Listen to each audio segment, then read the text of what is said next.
Some call me Steve, Dad, husband, or friend. Others might call me boss, coach, or mentor. Today you can call me the Leadership Hacker.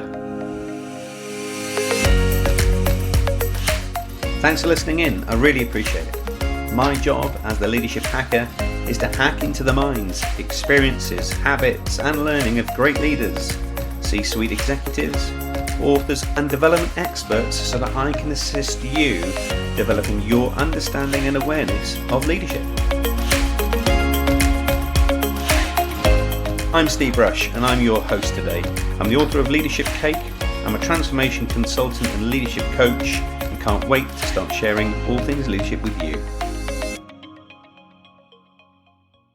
On today's show, we're joined by one of the best leadership development coaches in the world who is going to share some delight with us today. Before I introduce you to Avi Liran, here's a Leadership Hacker News.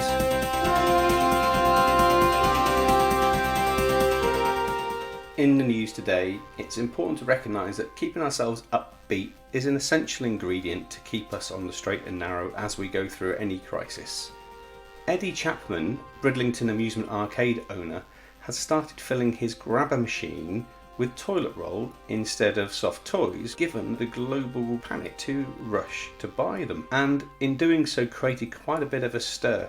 In fact, one couple had travelled more than 60 miles to play the grabber game and looked incredibly delighted when they'd won some toilet roll. In other news, a ban on skywriting, and skywriting is where planes write messages in the air using smoke, is set to make a comeback after government proposals to rethink and reintroduce ideas of how they can communicate, particularly when less people are visible and social media doesn't often work. So writing in the sky, in the smoke, such as wash your hands, could make a comeback to our skies soon. And it's important to generate new ideas and thinking when we need to. So leading and leadership comes from thinking outside of the box. What's normal, what's not normal? How can we do new things and interesting things to create the right energy and atmosphere? That's the Leadership Hacker News. If you've got any ideas, news or insights that you'd like to share with us, please share through our social media. Today I'm joined on the show by a Chief Delighting Officer. So what's a Chief Delighting Officer mean, I hear you say? Well, I'm delighted to say that on the show today, we have one of the world's best designers and creators of leadership development programs. He's a TEDx speaker. He's spoken in over 18 countries around the world and has helped thousands of leaders and managers in more than 100 companies. And I'm pleased to introduce Avi Liran. Avi, welcome to the show. Thank you for having me. So the whole principle of delighting and delighting people might sound a bit fluffy, but you've been able to save managers and organizations millions of pounds and help generate millions of pounds in revenue. So just tell us a bit about what does delight mean in this sense? Great questions. And I would say that one of the case studies that I like most is with Marina Bay Sands. It's an iconic integrated resort that has, I believe it is the most profitable integrated resort in the world. They make $1 billion a year.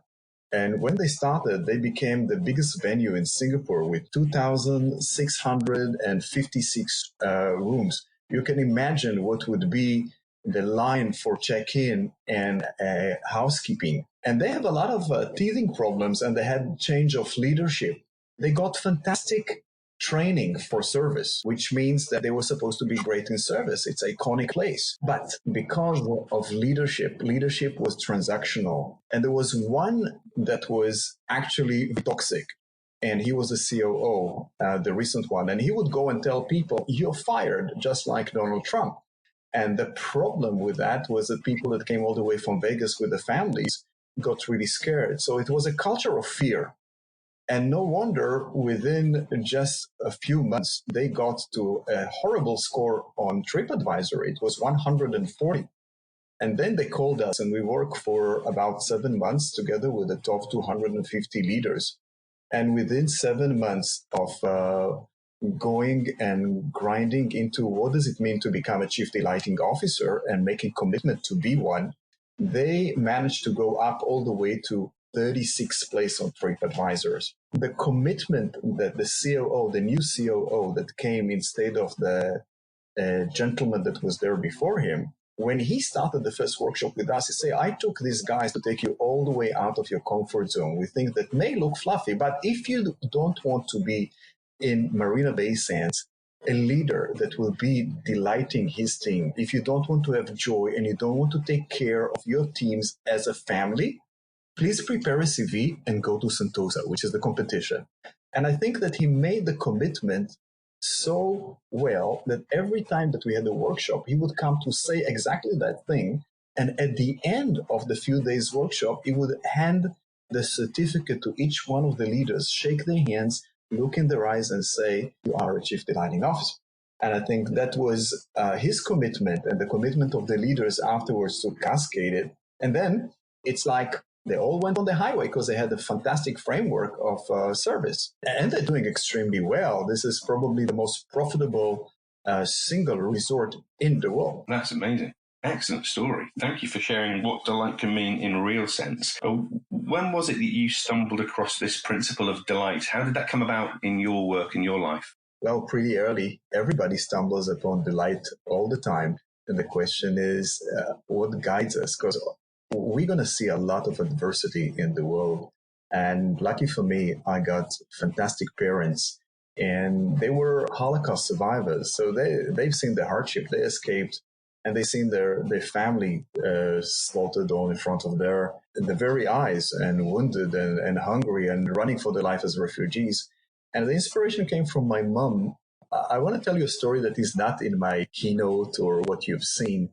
I remember after my father passed away, and my mom, as a doctor, had 2 mortgages to pay. And people will abuse and use her without paying her. She needed the money. And one day in January, it was raining cats and dogs. And she came back after a home visit. And I asked her, Mom, so did you earn? And she said, no. And I was angry. I said, why? And she said, Avi, you don't understand. These people are so poor. They don't have even money to go to A&E. So I took the medicine, because I can't buy medicine, and I gave them what the promotional people, the pharmaceutical company sales guys give to me. You don't understand, Avi. I have 3 ways that I charge people. The poor don't have to pay. Normal people will pay normal, and the rich people will pay double, and I tell them that. And I think I learned from her so much about how to look at every person as a human, how to have compassion and kindness. She once caught me not giving coins to a person that opened his hand and asked for it.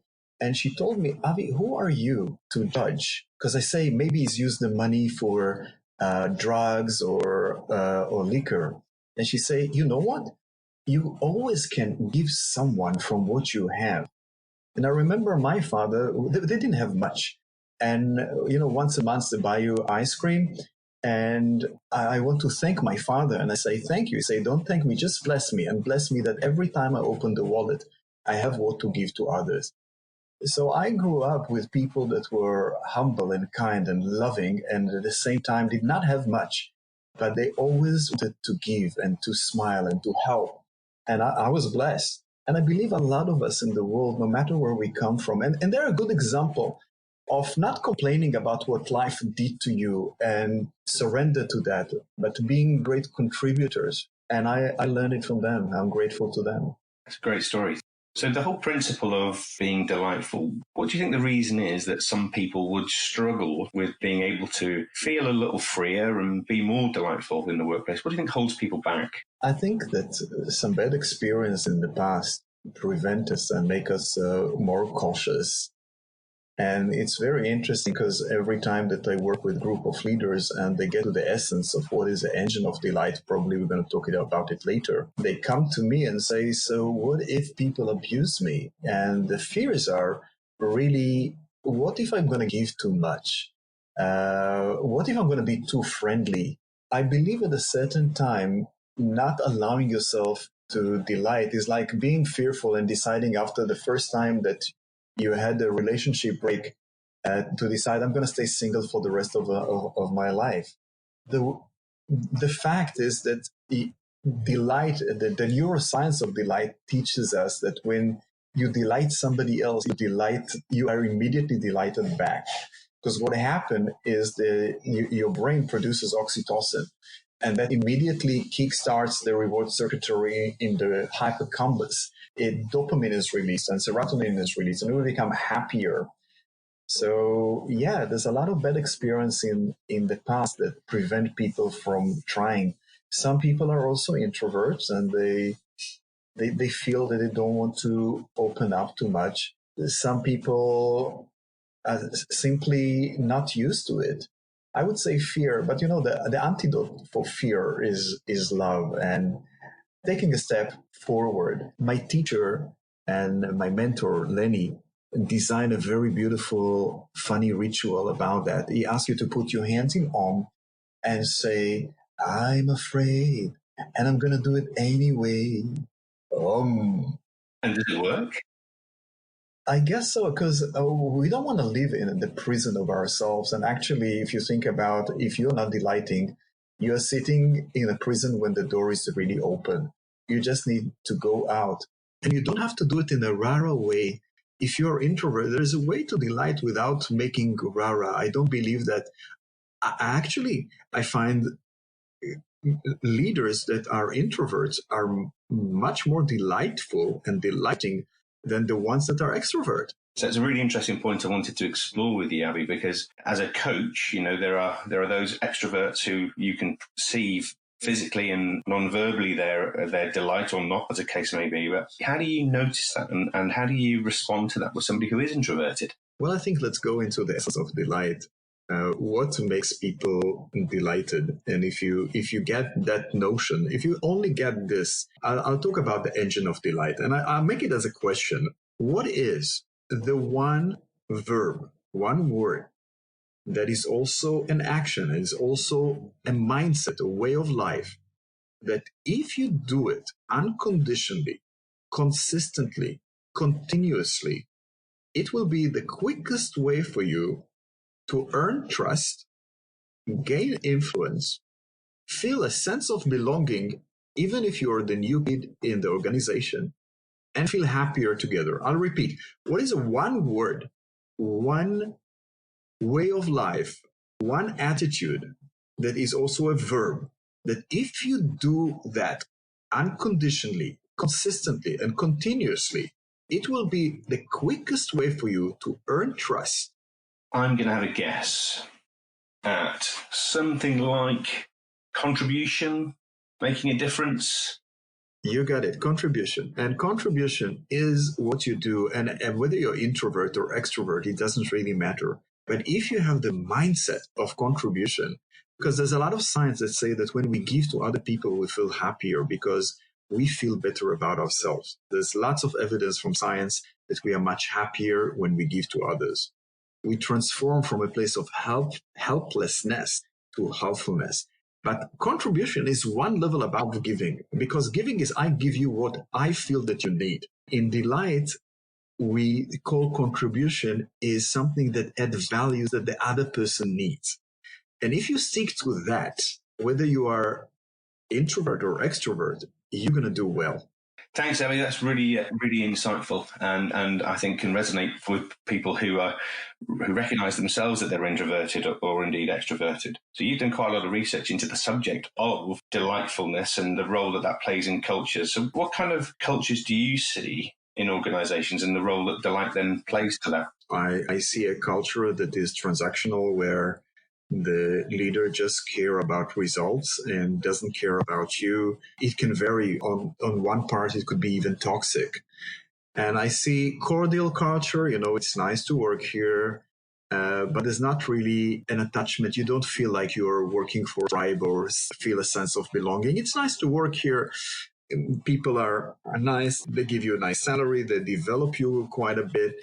It's not really delightful culture. And on the other side of the spectrum, I see cultures that try to be too delightful, pleasing, as you say, and they go Pollyanna, happy, fluffy, and soon they are not responsible for the cash flow, and they go down the drain because they forget that there is a discipline and you need to have all the things, all the results together. And in the middle, there is a culture of delight where you have both the brain and the result-oriented leaders. At the same time, they pay attention to the heart, and they pay attention, and they have different kind of mindset, the leaders. I would say that if you make them go through what will be your retirement party, who's going to be there? Are they going to clap their hands so they're happy that you just left? Or are they going to have some tears and they're going to be there hugging you and making a big celebration and stay in touch with you afterwards? And what do you want to see when you retire? Do you want to see people that you say, oh, he's so successful because I was developing that person? This kind of culture is where the leaders understand that the way that they're going to develop their leaders, that's going to be working there. And interestingly enough, we talked about contribution. In the last day of the Chief Delighting Officer course, we do an activity that is called the Circle of Contribution. I'm not going to go too much into it. We're not going to have time. But at the end, we find the 5 top contributors in the company. Don't ask me how, but we find them and we make them sit in a panel and we ask them, so why do you contribute? Now, of course, they're going to say a lot of nice things, say, oh, it's obvious. But here is what is not obvious. I noticed that 4 or 3 out of the 5 top contributors in the company are very tired. They work so much to help other people that they're very tired. But 1 or 2 of them is not. And having this, working on the circle of contribution hundreds of times, I asked the question, so what do you do differently? And I realized that these 2 that are not tired develop a habit that they teach the people that are reporting to them how to become a contributor. And that's interesting because they're surrounding themselves with people that have the contribution mindset. And when we interviewed, we had been doing with, I have to give credit to my partner, Daniel Lee.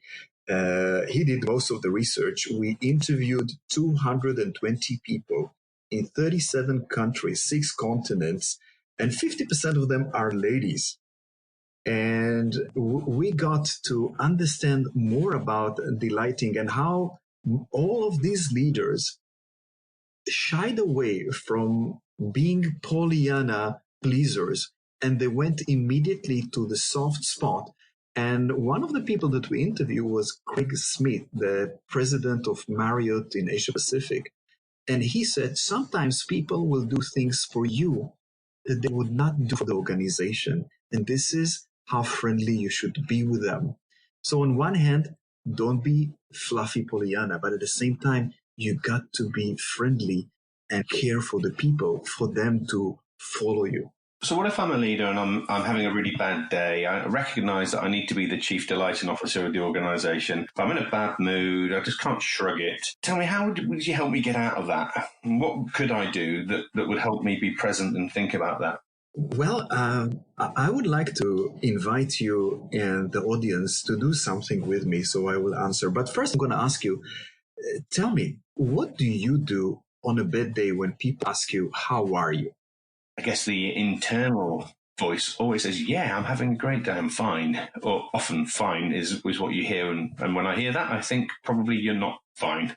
And what if you are a salesperson and you need to sell something? I'm asking you, how are you? And the more you say, oh, I'm great or fantastic and all this, your body will say something else. But the problem is also, the more you project yourself to be better, you're going to feel exhausted after that day where you're actually pretending to be happy and you're not. And you're going to be exhausted at the end of the day. You're going to be inauthentic to begin with. So what if I'm going to share with you a short exercise that will help you about that? And I invite also your audience to be with me. I would ask you to put your hands on the 2 sides of your hands as if they were horse blinders. And every time you're going to say yes to a question of mine, please put your hands, your palm of your hands, out 1 inch and up 1 inch. All right? Every time you say yes. Okay? Got it. So I'll start with the first question. Did you wake up on a bed? Yes. Yes. Okay. Put your hands 1 inch to the side, 1 inch up. Do you have a roof above your head? Yes. Yes. All right. So you know that more than 200 million people don't have it, and you have probably 10 million refugees at this point of time. Do you have running water? Yes. Yes. Well, you know that 1 billion people need to walk for more than an hour in order to get water. Do you have ability to provide for your family? I sure do. Yes. Say yes. Put your hand one in to the side and one each up. Do you live in a free country? Yes. Yes. Do you have friends? Yes. Do you have people that you love and people love you? And the list go on, and your hands should be by now in the V positions, making 45, 90 degrees, and you are at the center. And you look up and you say, I have all this and billions of people don't. And if you have all of this, and I'm going to ask you, in comparison to those who don't, are you blessed? For sure. So you're blessed. And if you're blessed, can you be grateful for this blessing? Yeah, really neat. So what if you ask me, Avi, on a bad day, Avi, how do you feel? Yeah, so how do you deal with that when maybe, you're feeling less than delightful? How do you get into that space? So when you ask me, how do I feel? I'm going to tell you blessed and grateful and sad, or blessed and grateful and extremely angry, or whatever the situation would be. And because I know that 90% of my life is great, and the 10% when we put the horse blinder, we only see in the morning what is not there. The to-do list, the things that we need, people that hurt us, the emotions, the negative things that happen, and how are we going to resolve all this? And we don't see the rest. And what we did, we expanded the horizon to see and to recognize the truth. I'm not talking about inventing things to make myself feel better. I just acknowledge what I do have at this point of time. And the interesting thing, when I tell someone, let's say I tell my employee, I'm blessed and grateful and very angry, they can connect with me because they see that I'm human. I didn't pour on them my negativity. I gave them a way to have a cushion that I'm not in a good state of mind, but at the same time, I want to be delightful. And when you look at your employees, if you're going to give them permission, you create you create organizational safety. Because if they can count to you and say the same thing, if you are running a frontliner business, you could say, oh, you know what? Why don't you go to back office today or take half a day off? I'll cover for you. And that is where you can make the delightful connection to understand. That's why I'd like leaders first to take the chief delighting officer. By the way, everybody in the world is a chief delighting officer or can be a chief delighting officer. We have 8 billions of us. I took it as a gimmick to make me as a chief delighting officer, but I'm not the only one. The minute that you step into the mindset of delighting other people, you are a chief delighting officer. Yeah, I like that. And often it's sometimes giving ourselves a permission to think differently and behave differently with a different label, i.e. chief delighting officer, that gives us the capabilities that come along with that too. Absolutely. Avi, you've also developed a technique and a solution, haven't you? So that wherever you go now, you get treated like a VIP. And I'd love it if you could share with our listeners how you could end up by going into a bar, a hotel, a coffee shop, and get that VIP treatment just by being delightful.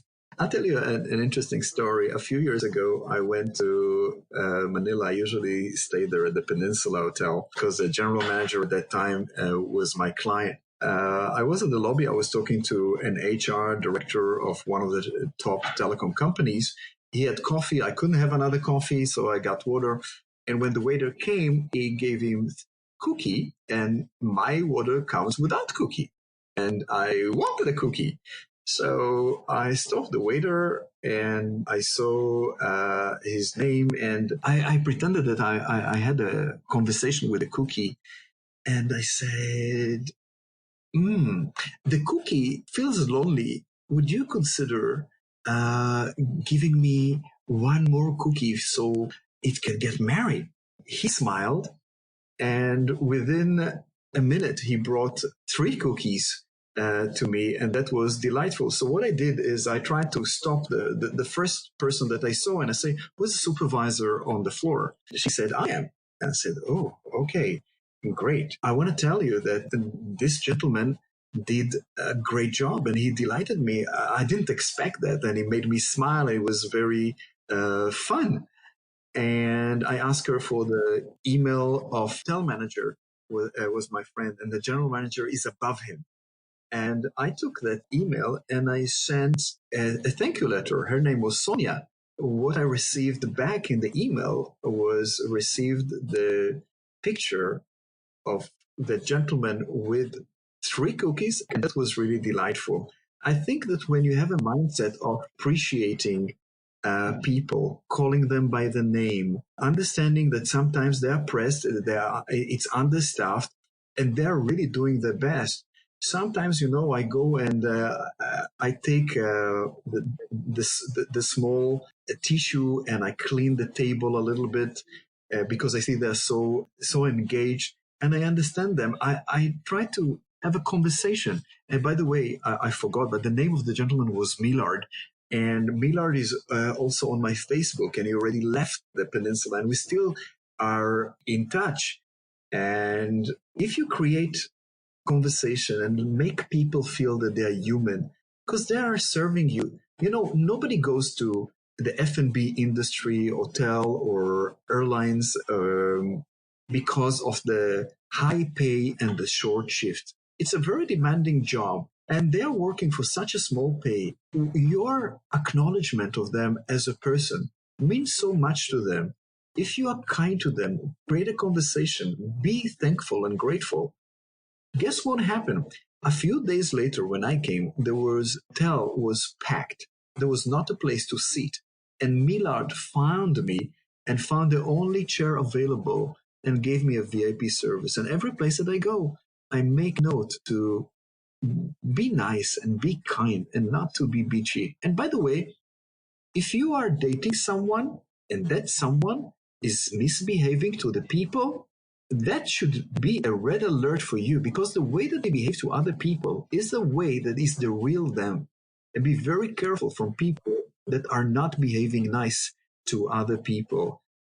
You are defined not where everything is comfortable for you. You're not a big shot if you don't treat other people nice.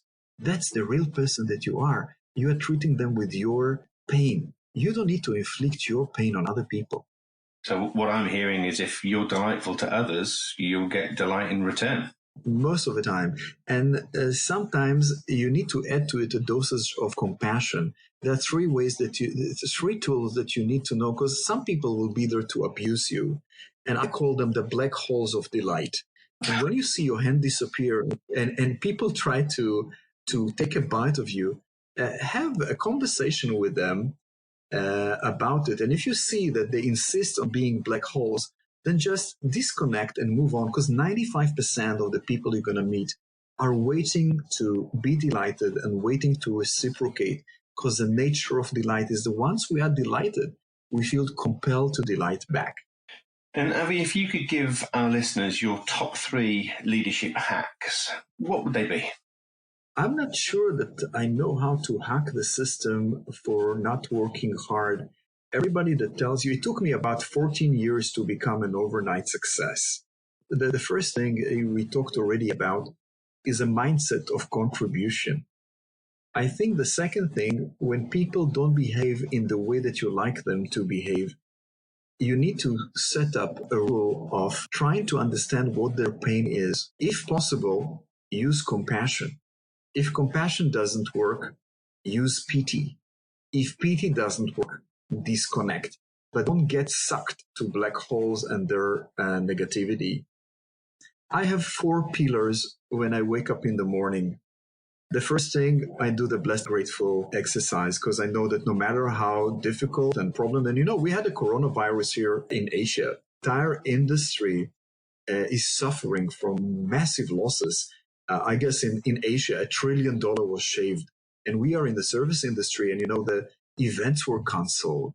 So if you're not having the ability to be blessed and grateful on the beginning of the day, you're going to suffer. The second pillar that I have for myself, I would say that I try to change what I can, but I also understand there's a limit to what I can do. And I accept whatever is impossible for me to accept, because what you resist persists. The third pillar that I have is love. I love. I learned to love myself at the time, especially after a big problem in my family. I was really miserable and even depressed. So I learned. I didn't know how to love myself, but I learned how to do it. And I love what I do. I love my team. I love my work. I love my customers. Actually, I don't have customers, only friends. I love my girlfriend. I love my kids. I love the world. And the last thing, of course, is coming back to contribution. People like you are giving fantastic contribution. That was one of the reasons that I immediately say yes, with a lot of good tips. And I'm grateful for you to choose me to be here today to give value to your audience. Avi, that's awesome. Thank you. And we'd be grateful for you being here too. And at this part of the show, we're going to ask our guests to, we could call this affectionately hack to attack. So time in your past where either you've screwed up, things haven't worked out as well, but as a result of that, you now have some learning or some foundations that you use positively in your work and your life. Maybe if you could just share with our listeners your hack to attack. I think stories, people like stories much more. I call it convert the shit into fertilizer. In the contract of life, it says, "Thou shall have adversity, challenges, and issues." But in the fine print, it says, "Thou shall not dwell in the shit. Thou shall convert the shit into fertilizer." Take one example. When I flew business with Turkish Airlines to Geneva, and my suitcase came in shreds, and they wouldn't pay me back. And it was a struggle. And then a new GM came to Singapore. His name is Genghis. And he was a righteous man. And he saw the injustice and immediately arranged everything to be right. Not only that, he invited me for lunch. And immediately after that, I invited him for lunch. And we became great friends. And guess what? Turkish Airlines took me to work for them. Actually, I got some of my great paying gig with them, traveling the world and going to different places in the world, giving my keynote speeches and getting paid. And not only I got one of the best friends in my life. And in every time, I think everything that happens to you is giving you something. I would say that even a kick in the ass is kind of a push forward. And I learned so much more from my worst bosses than I learned as much from what not to do than my good bosses in life. And if you have this mindset, you know that almost everything, with the exception of people that are psychopaths, that stay away from them, you could turn around situation. Some wise words, Avi, and I'm really grateful for you sharing your hack to attack. So if you could time travel back to when you were 21 and bump into your 21-year-old self, what would be the one bit of advice that you would give Avi at 21? Well, there are several things that I didn't get in my life, and maybe that would make me who I am. I would not change a bit because I wouldn't be the person that I am now. Of course, all of us want to see, the natural thing is to look at my deficiencies and say, oh, I would give myself a Stephen Covey book, so I'm going to be more efficient with time. But then I wouldn't be who I am now. I'll be telling him, just be yourself, because you developed so many beautiful things, and naturally you had the beauty of finding the best in other people and to appreciate them. And if there's only one thing I would change, is I would be so much kinder to my mom. And if you are a young man today, I would recommend to you that your parents, loving parents, just be kind to them. Sometimes we treat people better than the people that we really love because we can have the excuse that we could be ourselves. I would say you have to be the best version of yourself for the people that you love. They are the number one people in your life. And that is maybe the only tip that I would give, to make sure you pamper and you carry with pride and great love the people that deserve it the most. That's lovely words. Thank you. So, Avi, I guess folk are listening to this and thinking, how do I get to see or hear or learn a little bit more about Avi's work? So how can we connect you and connect them? Well, go to aviliran.com. You have a place to just give me a note. And by the way, we are living in a beautiful world in a very tough time. Planets suffered. And I see a lot of people share a lot of things about what's happening in the world, but they do nothing. So here is something that I would do to you if you're going to connect with me on my website. There is a place there where if you have a newborn, I would actually buy a tree for your newborn because I just bought 500 trees to plant. Why? Because I want my kids to have air. And if you have a newborn, there is a form over there. You put also your postal address, and we're going to send you a certificate. Of course, it's on recycled paper about the tree that was planted on the owner. And hopefully you're going to do the same. So I think that delighting can't be done alone.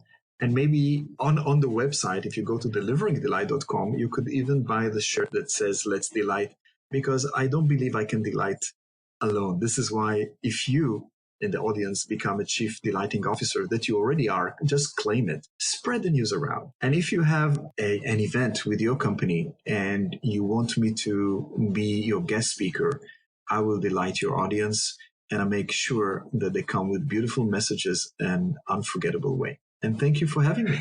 Avi Liran, it's been absolutely delightful having you on our show too. Thanks, Avi. I genuinely want to say a heartfelt thanks for taking time out of your day to listen in too. We do this in the service of helping others and spreading the word of leadership. Without you listening in, there would be no show. So please subscribe now if you haven't done so already. Share this podcast with your communities and network and help us develop a community and a tribe of leadership hackers.